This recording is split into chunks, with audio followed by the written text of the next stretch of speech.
Dart Skill presents Theorem of Pythagoras and its converse. Let's say we have a right triangle. There is a triangle that has got a right angle around 90 degrees in it.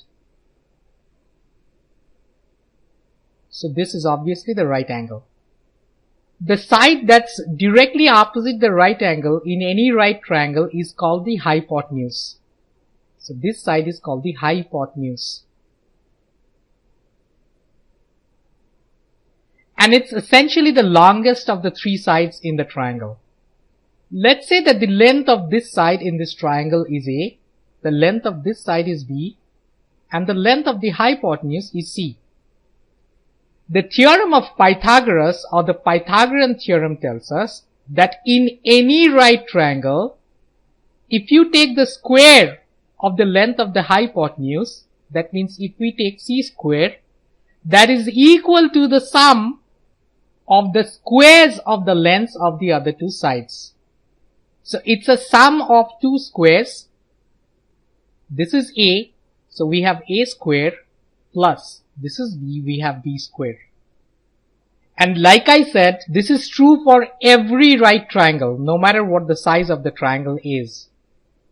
And the converse of the Pythagorean theorem tells us that if in any triangle, if you can show that the square of one of the three sides is equal to the sum of the lengths of the other two, then it obviously implies that the triangle in question is a right triangle. Let's look at a few examples. Let's say we have a right triangle.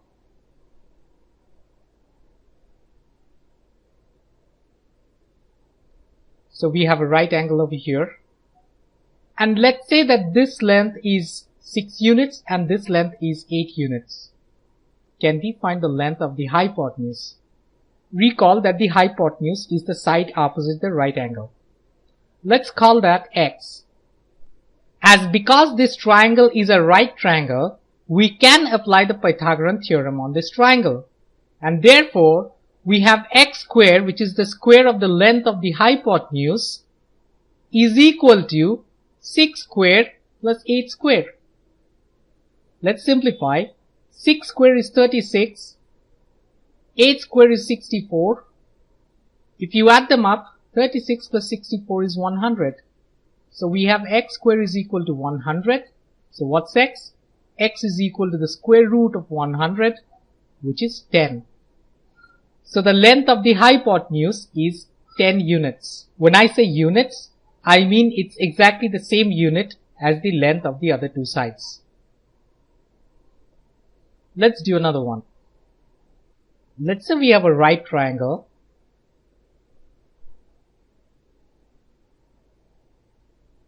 Obviously this is the 90 degrees or the right angle. And let's say the length of the hypotenuse is 13 units. And let's also go on to say that the length of this side is 12 units. We need to find the length of this side. Let's say that's x. Because this triangle is a right triangle, we can apply the Pythagorean theorem, and therefore the square of the length of the hypotenuse, 13 square, is equal to the sum of the squares of the lengths of the other two sides. So 13 square is equal to x square plus 12 square. 13 square is 169 is equal to x square plus 12 square is 144. If we need to find x, we need to find x square first, and therefore subtract 144 from both sides. We have x square is equal to 25, and therefore x is equal to 5 units. The length of this side is 5 units. Let's try another one.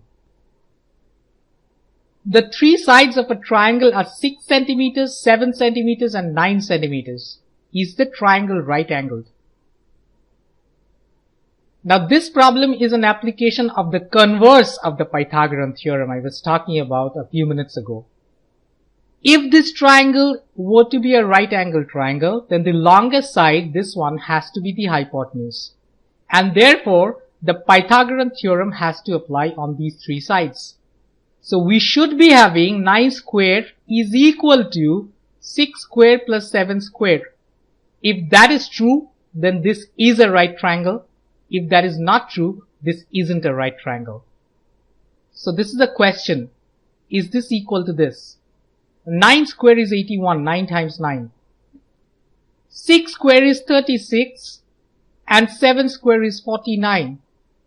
If we add 36 and 49, these two add up to 85. We have 81 on the other side.